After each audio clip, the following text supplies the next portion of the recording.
Ramco cement company అక్రమాలపై relay నిరాహార కార్యక్రమం రెండో రోజు జరుగుతుంది. ఈ రిలే నిరాహార దీక్ష కారణం ఏమిటంటే రామ్కో సిమెంట్ అరాచకాలపై ఈ దీక్ష చేయడం జరుగుతుంది. ఈ దీక్షలో పాల్గొన్న ప్రతి ఒక్కరికి ధన్యవాదాలు తెలియజేస్తాను.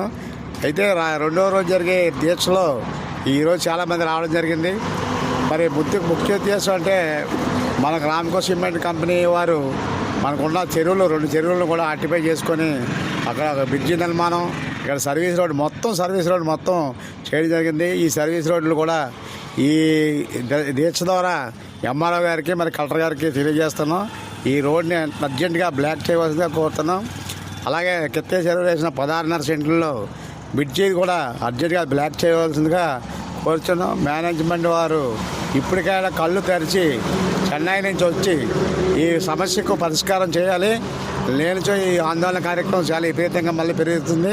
కాబట్టి అందరికీ ప్రతి ఊరు మా చుట్టుపక్కల ఉన్న 4-5 గ్రామాలు ఉన్నాయి. ఈ 4-5 గ్రామాలకి ప్రతి ఒక్కరికి పర్మనెంట్ జాబులు ఇవ్వాలని కోరుతున్నాం. ఎవరు కూడా కాంట్రాక్ట్ వ్యవస్థని పూర్తిగా తీసి ఆ కాంట్రాక్ట్కి ఇచ్చే డబ్బులనే ఈ వర్కర్స్కి ఇచ్చి వారి యొక్క జీవనోపాధికి తోడ్పడాలి. ఎందువల్లంటే 3 కంపెనీలు కూడా పొల్యూషన్ వల్ల ఈ 4-5 గ్రామాలు కూడా మొత్తం పాడైపోతున్నాయి. కాబట్టి ఎవరికి జీవనోపాధి లేదు, చాలా ఇబ్బంది